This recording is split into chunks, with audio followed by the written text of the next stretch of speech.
Hello everyone, I'm Brian. Today I'm reacting to a shocking experiment about mental illness. So I saw this also in line with the other video, so I went ahead and decided to do two for this one. So I'm kind of curious about this one. Let's go give this video a shot.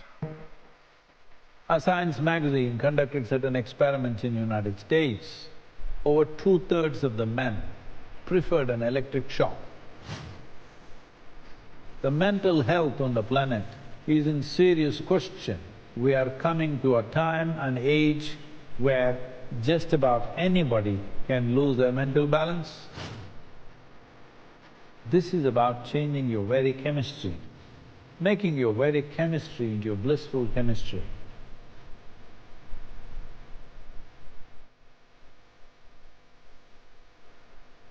When certain experiments were done, a science magazine conducted certain experiments in United States that the choice was for 15 minutes, you either sit quietly or you opt for an electric shock.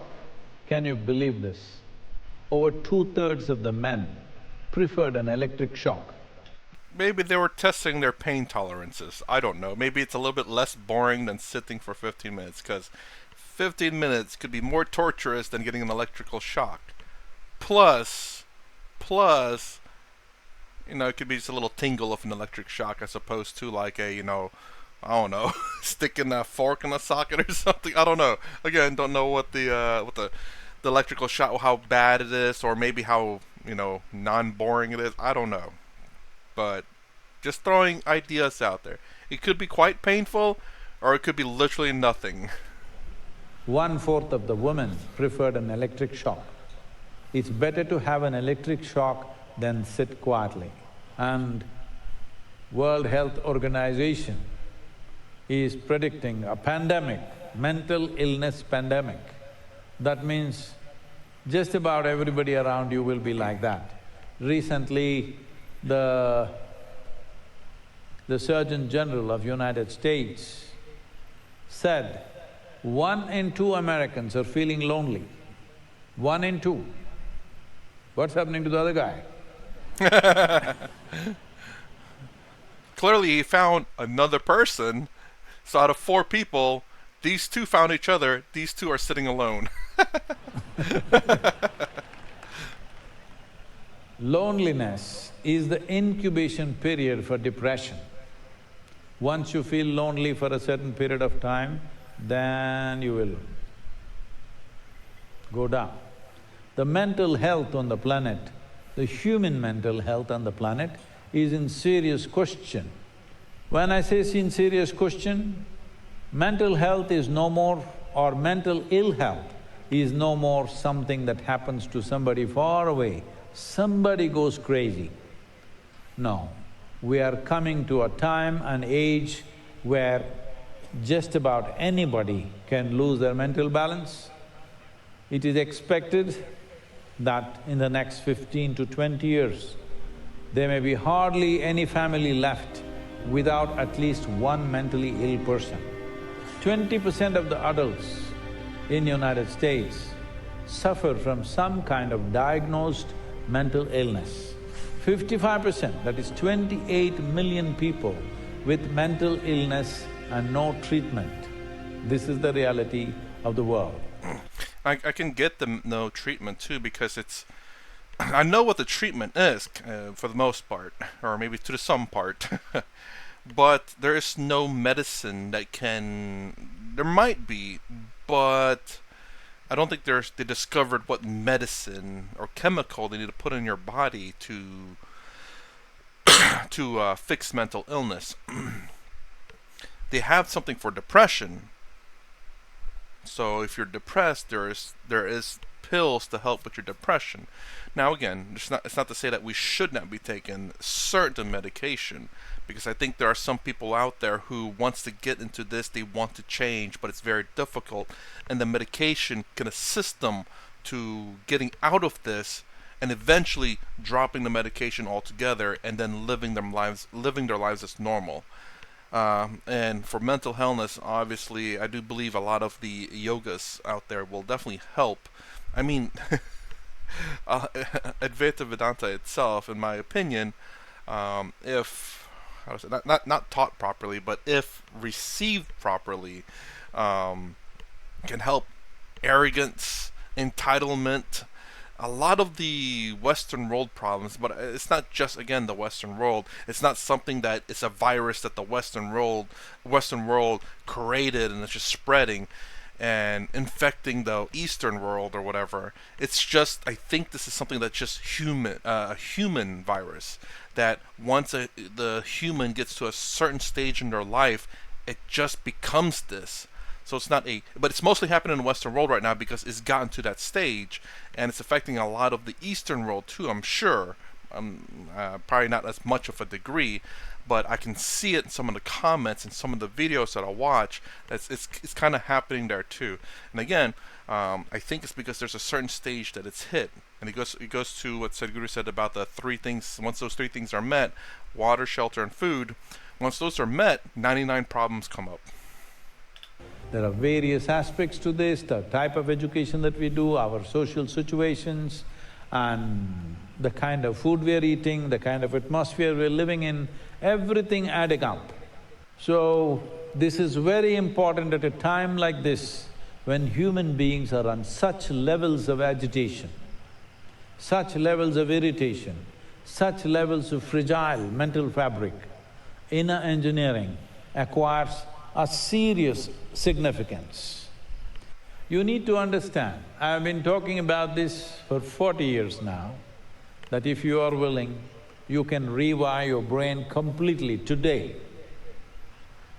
In 24 hours' time, you can alter your epigenetic system in such a way that no matter who your father and mother were, no matter what your genetic quality is, you can be a completely different person tomorrow morning. Well, all the WhatsApp scientists have been chiding me for this. Those WhatsApp scientists obviously are not healthy in their mind, it's very clear. But today, modern science is clearly establishing this, that genetics are not an absolute. Genetics are only suggestive. They don't really determine anything absolutely. They are only suggesting, it could be like this, but you can ignore the suggestion and do this if you wish. Neither karma nor genetics can impede your life if you are willing to take charge. But for you to take charge, a little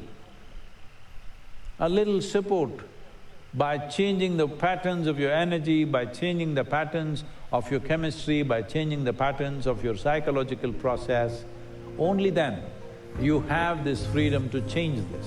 Inner engineering is not about changing your attitudes, not about changing your ethic, not about learning a few tricks. This is about changing your very chemistry, making your very chemistry into your blissful chemistry. This is what it is about. In 7 steps, transform your life with Sadhguru. This is the program, Inner Engineering.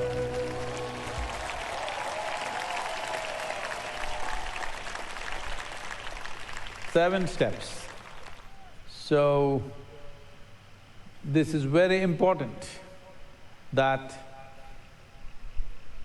human beings do something about themselves, daily investing 21 minutes upon their own well-being. In the last 5 years, we have established a center called Sadhguru Center for Conscious Planet in Harvard Medical School in Beth Israel Hospital. They have done phenomenal amount of work, and till now what they found is, there is 70% increase in endocannabinoids. What is that? And also the BDNF or the brain-derived neurotropic factors. This 70% increase in endocannabinoids is 23% more than what happens in a sexual orgasm. Not exactly something I wanted to hear. Well, let's read this real quick. National Library of Medicine, National Center for Biotechnology Information and Engineering Practices and Advanced 4-Day Isha Yoga Retreat are associated with cannabiometric effect, which increases hold on. Big words I've never seen before. Endocannabinoids. Endocannabinoids, and short-term sustained improvement in mental health. A prospective observation study of meditators. I would not doubt that at all. I think meditate again. I guess even the knockoff meditation in America will do. Just it's a start. Like just trying to clear your mind of everything, and just having a peaceful mind alone is good enough. Again, not trying to seek enlightenment, not trying to find enlightenment. First, I do believe the first part, at least for a lot of people, probably would help if just trying to clear the mind of just thoughts and thoughts. That's all there really is there in the mind, isn't it? So that being the very first part, I think that will help a lot, regardless. And then obviously if you want to take a step further, that is what is it? Not bhakti, not. It's the Raja Yoga meditation, which is the hardest part. um, Interesting. But meditation. I do believe that to be, I think, very much a given, and I think it'll help again with also mental illness or mental illness. Yes, mental illness. Or intense exercise. Just sitting here, you can be in such states of ecstasy and blissfulness that you don't have to run after this or that to find that. You don't have to run after bottles of alcohol or pills or men or women. Sitting here, you can be blissful. Once you're blissful by your own nature, your life is in your hands. You can decide what to do, what not to do, without being compulsively doing something. This is a significant shift that every human being needs. This inner engineering now has taken on a new turn, offered in a new way. So as a part of this, all the spiritual offerings that we do will be just branded with Sadhguru. Nobody wants to do a spiritual process with an organization. They want to do with somebody that they trust. So, let's make this happen because this is an important aspect of life. If we don't attend to this now, the generation that is there now and the coming generation will suffer immensely. So today, 40 years after that day, here we are relaunching Inner Engineering Online once again in a new format, in 7 steps. Transform your life with Sadhguru. Let's make it up. Ooh, what a good pause there. So I'm kind of curious. I wonder how long those 7 steps are. Again, I know a lot of people in the comments in the past have always talked to me about getting in engineering. I do want to do that, but time has not allowed me to. Again, and you're saying, am I missing out on things in life? I'm sure I am, but I don't. But the biggest thing for me is that I'm not suffering, honestly. Not too much anyway. Let me just put it that way. I do suffer some, of course, but again, the biggest thing for me that I took from the world religion class in terms of the Buddhism part was about life is suffering, and with that in mind, changed my perspective in life. It's not to say that I don't suffer at all anymore, no, but me saying that I choose not to suffer in life has made a big difference in my life. Of course, there are still many things that I definitely need to learn to better my life, for sure, and I have come to realization to one thing that I do need to do, and I do need to be more aware. And this is something that I think Sadhguru said in one video, where he talks about just having more awareness about yourself. And I'm like, and he talks about a few other things. I'm being very vague here. And I was thinking about that. I was like, he is absolutely right. I didn't intentionally do this in the past, but I kind of did. Not to the degree that he was saying, to a kind of a forceful degree. Again, I'm being very vague here. But I do want to learn this method. Essentially just being more aware of my body. I have always, no, not always. I have for quite some time paid attention to my body, so I know when I'm sick. I know certain things about my body. So I, like if I'm sick, I know I'm going to become sick. I mean, it's fairly obvious. um, and I know when it's a different kind of, like my first time ever getting COVID, I knew it was different because I know what it's like to be sick. Then I know this sickness was different from my previous sickness, so I knew I had something different. I didn't know it was COVID. I just know it was different. Then when I got the test, I knew it was COVID. Strangely enough, the way I detected it was there's this smell of metal in my nostrils, and I've smelled that smell before. So when I have a hobby where I end up cutting my freaking hands a lot, to the point where it's bleeding, and I could smell the kind of the metal in my blood, the iron, I suppose. And that's something I smelt without any kind of cuts. I thought it was kind of strange, but yeah. So anytime I had that smell, I knew I practically had COVID. And then when I got it, I think a second time, maybe I don't know how many times I caught COVID. Two, I know at the least, maybe three at the most. But the second time, I could, the smell was faint and I could tell. It's like, okay, this feels similar to the first time. And the third time was even more faint.